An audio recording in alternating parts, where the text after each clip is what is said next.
your host, Daniel Hill. There is so much Instagram news to get into. I'm actually slightly concerned that I'm going to miss something, but I'm going to start with my favorite things and work my way backward. Let's start by talking about Threads. A little bit of context to this news first. If you were on Twitter back in the day, you may have used an app to access Twitter called TweetDeck. TweetDeck was an app and also a website that let you add columns so you could track different things on Twitter, from search terms to hashtags to your DMs to replies. You could add columns for anything you want. You could even add columns across different accounts.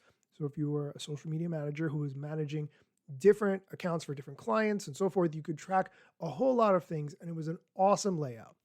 When Elon Musk bought Twitter, he put TweetDeck behind the paywall, and therefore I stopped using it. Threads has rolled out a very similar concept. Adam Mosseri posted on Threads, quote, "We're starting to roll out the new threads.net on desktop globally, so you can customize and personalize what you see. We have a lot of great ideas to make this the best website to share ideas, so stay tuned for more and let us know if you have any suggestions." And then he posted a screenshot of what Threads looks like with the columns. I've had this for the past couple of days. I've been testing around with it a little bit, and it is exactly like what TweetDeck used to be. I will say that I think TweetDeck had one or two more features within the columns that you could add. For instance, you could search based on a location. So I could put in the longitude and latitude of where I was and a radius, and it would give me all the tweets that people had posted with their geographic information attached to those tweets, and I could see them within a radius. So for instance, I could do within 5 miles of my house, and I could see what people were talking about locally, which was super cool. I haven't quite figured out how to do that on Threads yet. I'm not saying it is impossible. I just haven't figured it out. But overall, I love where this is going. If you don't use Threads on the desktop, this is a very good reason to check it out. I will link to Adam Mosseri's post about it in the show notes so you can see what it looks like for yourself in case you don't have it.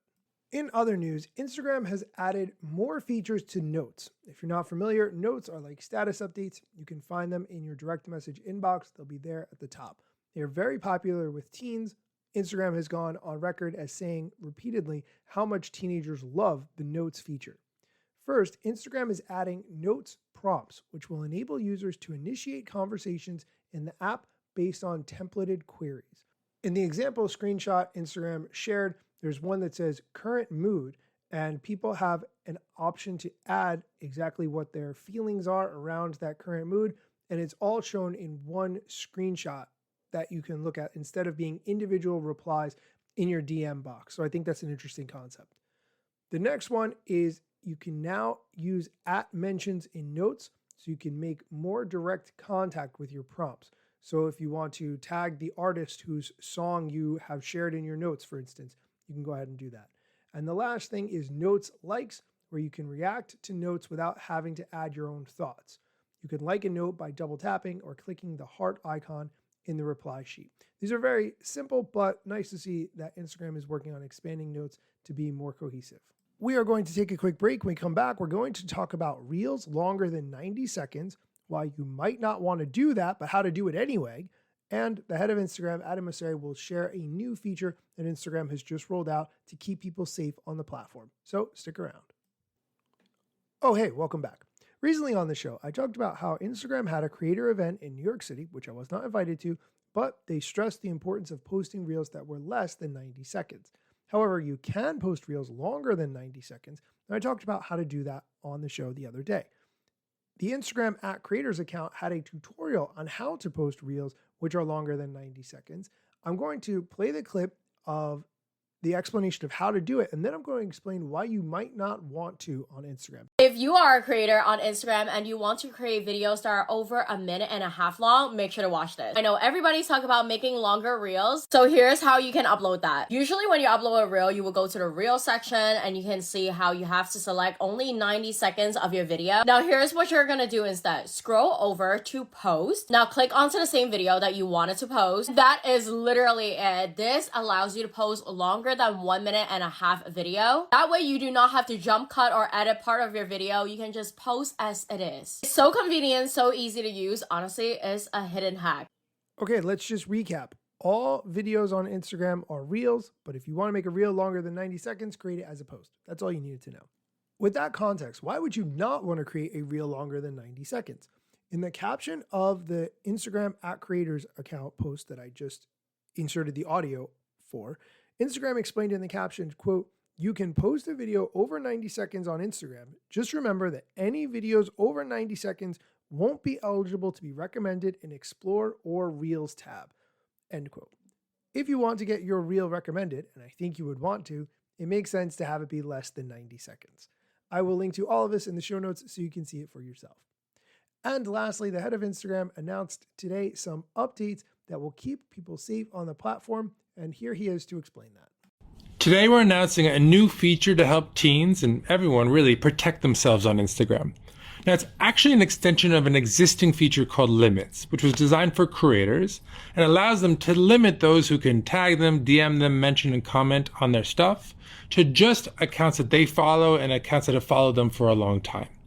And what we're now allowing you to do with Limits is to limit all of those interactions just to people on your close friends list.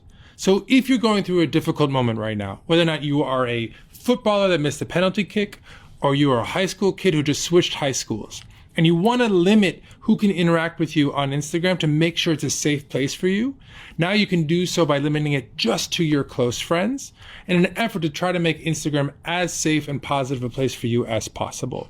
Let me know down below in the comments what you think of the feature, and send this to a friend who might want to actually understand all the different tools we have around safety on Instagram. See y'all soon. Peace. To give that a little bit more explanation, when you have this feature turned on, the people who are not in your close friends list will still be able to interact with your posts, but you won't see any updates about them. Those accounts who are not in your close friends won't know that you've hidden their contact. You can choose to ignore the limited comments and DMs or view them if you want. Now, when you set this, Instagram lets you limit it for up to 4 weeks at a time, but you can extend that. Interesting feature.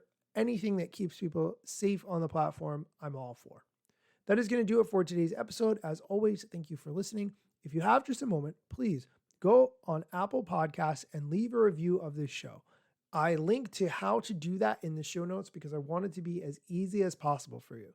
Even if you listen to this on a smart speaker or in Spotify or Pocket Cast or Overcast or whatever app you use, that's fine. I appreciate all kinds of different podcasting methods of listening, but leaving a review on Apple Podcasts is the best way to do it, and that's why I left the link in the show notes. Leave a review, and I will send you $1. Let me tell you a couple things that you should know about me. A product manager but do not have a bachelor's degree, but actually that's factually a fraction of me. Another fraction's posting content irregular and irrationally. Still probably won't get a job at the Gram. They forgot, they don't know, or don't care who I am. That's why you never see me at the parties and events. My lack of followers must make me irrelevant. Don't have a course, a book to sell to make a bag of grand. Not a social media marketer, don't represent any brands. Plain to see, don't have an agency, but I got a lot of spam. Just putting in the work, without the glitz and glam. Won't catch me eating fish, unless it's shrimp or clam. No six pack, no risk that, there's a gym card in my hand. Don't have a full-time job, but I got a lot of plans. Stay plotting, dropping knowledge on TikTok and Instagram.